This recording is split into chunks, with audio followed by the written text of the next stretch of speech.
quite interesting trailer I've just come across, and it's a Richard Weston, and then next door to that is this lovely International 784, which is in immaculate condition. When you're trying to pick up your perfect machine, you've got to spend the time. Well, hi everyone, we're here today at the farm machinery sale, and we're here for a retirement auction. The farmer's come to the end of his farming life and his farming working life, and he's retiring. So there's this quite interesting trailer I've just come across, and it's a Richard Weston 10-ton dump trailer. And I was initially walking up to it feeling very excited and happy, but there's just a couple of things which just aren't quite right, because I know it's probably going to make quite good money, but just on the left here, it's just a little bit showing its age in places. And also, if we have a look inside there, look, it's rotted out, and it won't be long before this floor goes through completely, I reckon. Which is a real shame, because I've been after a Richard Weston trailer for so long, literally ages. So yeah, it's a bit of a shame, but there's a lovely John Deere combine over there, and some other equipment. It's a busy day, there's a lot of people out. It's nice to see everyone, and all the farmers around Norfolk. Just walking along, I found this lovely 5-furrow reversible Clong's-Clyde plough, which is in actually relatively quite good condition. It's also as well comes with some shins replacement pack. Some of the mould boards are a bit worn, they probably want replacing, but not a bad plough though. Immaculate condition actually, very tidy. I do like that. But we're not here for a plough today.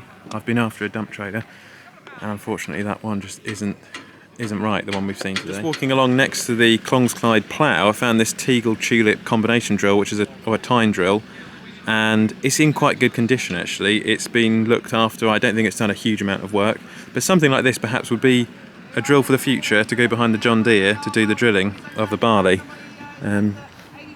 It's in good condition, and sometimes you come to farm machinery sales for sort of inspiration, if you know what I mean, sometimes. And there's a couple of things I've seen which I do quite like the look of, and I'll be going away here today, and I'll be looking at magazines, and I'll be looking at articles online, things which, you know, I might want to acquire one day for the farm in the future. So it's not just about coming here to buy something, it's coming here to get some ideas of what might be needed in the future. And then just moving along from the tine drill, there's this nice Krm Fertilizer Spreader, and it was originally supplied by Johnson Brothers in Fakenham. This is where we bought 2 McCormicks from back in the day. It's also got section control, which is quite a handy thing for blocking off when you're going near ditches, your fertiliser. Something like this for the future would be ideal for putting on artificial fertiliser when we've got the hay and the silage fields which we want to do, and then also putting on some NP&K for our spring barley. So I might pick up something like this in the future. It's something to look at. I've just walked on now from the Richard Weston trailer, and there's a Landini 135, which is like the main tractor on this farmer's farm. And then there's an International 634, which is in immaculate condition. This is the one up from my 434, and it's clean, it's tidy, somebody's looked after it. You look at the bonnet, look how straight that is. There's a bit of a dent on there, but other than that it's alright. But yeah, lovely looking tractor. And then next to it, a very rare Massey Ferguson 188, which was fitted with a front loader. Very unusual to see a 188. It's a lovely tractor, the size up from the 165, and it's got a farm hand loader on it, which was a retrofitted loader. And then next door to that is this lovely International 784, which is in immaculate condition. It's been looked after, a bit like the current 674 or 684 I'm looking at the moment. So some nice tractors here, some nice tractors for the international fans, and for, you know, reasonable money, hopefully. I'm going to be interested to see how the sale finishes today. I've got to head off to go to a show in a minute to go and see Kramer and John Deere at the Ben Burgess show. So just thought I'd drop in here and look at some of these tractors. I was really interested in the Richard Weston at the bottom, but because It's just a bit rotted out on the sides and in the inside. I think it will probably make good money, but it's just not what I was after. So I found another one, a really clean one online, and I'm going to go and look at that one next week. So when you're trying to pick up your perfect machine, you got to spend the time to look for it, to find it, if that makes sense. So it's not a 5-minute job. Yes, when you want something, it's not there. When you don't want something, it always turns up, I find. So yeah, it'll be a good show here today. It'll be a good sale. They'll sell this off quite well, I think. And welcome back to the farm. I had a really good day yesterday going to the farm sale, and it was so nice to meet so many of you and to see so many farmers out and about again, being able to socially distance but enjoy themselves and have a good time. There was a lot of equipment there, wasn't there? There was some nice stuff. The only one I was interested in was that Richard Weston, which was just a bit too rusted out. It would take quite a lot of work to tidy that up. So if I get my dump trailer, it will be hopefully in quite a good order before I do anything with it. So I've got to keep an eye out for a good, good condition, tidy dump trailer, Richard Weston, and that's what I'm looking for at the moment. I then also, as well, on the way home, whipped into the Ben Burgess show at Beeston, and they had a lot of equipment there, and I was looking at a lovely Bunning Lowlander 120, which is a 12-ton muck spreader, and a lot of people say they like the Rolls-Royce of muck spreaders. So I was having a word about the price and about how long it takes to build them, and it could be that in the future I potentially look at a Bunning muck spreader. It was a nice size as well, because I always use the yellow and black AH muck spreaders, which are 18 tons, which is just too big for our tractor really, going up the hill, whereas those little 12-ton ones, I say little, nowadays a 12-ton spreader's considered small or smaller.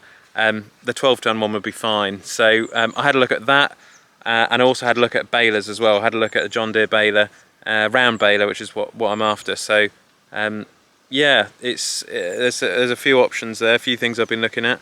Saw a Kuhn conditioner mower as well, which looked quite nice. But it's all in good time. So I've come home anyway.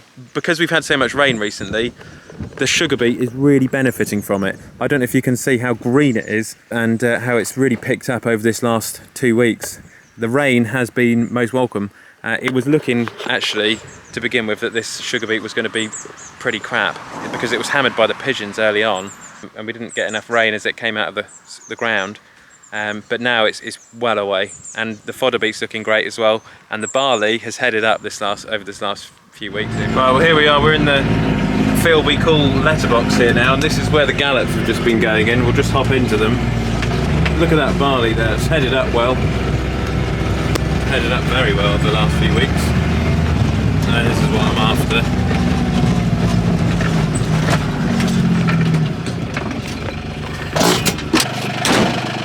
Fodder beet. It has really improved since we had the rain as well, to be honest, just like the sugar beet. It does look a little bit hungry now. It could do some fertiliser really. I'll give them a call later on and just see how we're getting on with that. Fairly clean as well. There's not any weeds in here at the moment, and this will be great cattle feed over the winter. And the rain has saved this crop, and it's also saved the sugar beet as well. And then next to it we've got the spring barley, which has headed up in recent weeks, and it's now just starting to fill up on the head, so it's not quite where we want it to be. There's still got quite a bit of growth to do in the head. We want them to bulk up a good bit before we actually harvest this, and it will have to ripen up. But we normally harvest it in July, August time. Just need to pray for some dry weather around then, but we still need some rain really just to keep this going. And I need to get a baler as well, a little round baler, to just bale this all up this year. So I'm going to bale the straw, learn how to bale on the straw, and then do the hay and all that next year, which would be ideal. And watching Clarkson's farm the other day, as a lot of you guys had said about, at the end Clarkson doesn't make very much money, but last year, for those of you guys who are watching, he made £90,000, or the farm made 90,000. And that's the thing with arable farming, is that it's very up and down, and you work all year in arable farming to get the harvest, to get the crop, and then once you've got the crop, it allows you to play the market, so you can then sell your grain, sell your sugar beet or whatever it might be, and you're playing a market basically. So farming is like playing with stocks in a way, and it's all another part of the farm's income really, having some arable, and then you've got livestock, and then maybe some property as well, which you can rent out to make a living. So it's all about having different things on a farm, I think, to keep the farm going, if that makes sense, rather than just doing one thing. So if you were just purely doing arable, you might struggle because you're relying on just one income, whereas when you've got some other things on the go, it's not so bad. And that's why I think in the UK there's been a big discussion about the BPS going at the moment, which is the Farm Basic Payment Scheme. So that's a subsidy which farmers are paid here in the UK when they don't make any money, because every year is up and down. That could be going, so farmers would then have to do something else to earn more of a living for themselves and their families, and that might be doing things like this, 6 metre buffer margins for the environment, digging lakes out for the birds and for the bees to pollinate wildflower areas and things like that, for example. So we're going to see things changing, but for the farmers who have got it right already and who are doing lots of different things, they should be okay. But I think if you're just doing one thing, you need to probably think about maybe just doing some other things. And on the farm, we used to do that years ago. We used to just mainly do like arable and the cattle, and that was it. And now we do lots of different things with renting out property, holiday cottages, and with this equine business now. So, and tomorrow we're actually going to visit a chicken farm, and a really interesting farmer who's completely diversified his farm and has got lots of different income streams. So that's what you need to do to survive and to be in a position where you can sustain your farm through the generations, to make it a sustainable business. And then you can have custodians, the sons and the daughters can then be the custodians of the farms, looking after them for generations. It's all going well. It's all going well. And I'm looking forward later on this year to going to the Farm Business Innovation Show. Great show, great people there, and some great ideas. And if anybody, by the way, would like to buy the old Leyland, which we bought a little while ago as a topper tractor, which for 434s we found is quite good for, because we just like that tractor, let me know, because this is now for sale for 3,250. So send me a message on Instagram, on the Olly's Farm official Instagram page. It's done 5,000 hours. It's got a front loader. It's got a rear weight concrete block, and it's a 245. It's got a similar engine to the 135 Perkins diesel, and it's only done 5,000 hours. And I'll pick up an international with a cab so that I don't get wet in the winter. So let me know about that on the Instagram page. Well, I've just come in for a cup of tea. I really did enjoy myself at Richard Weston, clue for the next trailer, the dump trailer. I really did enjoy myself yesterday, and it was so nice to meet so many of you. I met a chap called William who worked on a farm near Hellerston or Hayden, where I was yesterday. And there was also a chap called Marshall, Agric Marshall, and some really interesting characters and farmers who I hadn't seen for a long time. I'll have to go to some more farm sales and events. I think there's a tractor run on in the next couple of weeks in Long Stratton or somewhere like that. So maybe I'll take the John Deere on that. I'll have to see what I'm up to as well, because we've got the barley to cut soon. We've also got the baling to do with the baler. And then I've got all the margins to sort out quite soon as well. And I need to cut some more grass down at the Broads, which I saw today when I was down with the gator. There was like 3 fields, probably 40-50 acres to cut down there. So, and I don't know whether I'll be able to make hay or silage down there yet. We don't know. So that's going to be fun, taking the tedder down there. Tomorrow we're going to be heading to this free-range chicken farm, where a farmer's diversified his arable farm into livestock production with free-range chickens. So I'll catch you on the next one.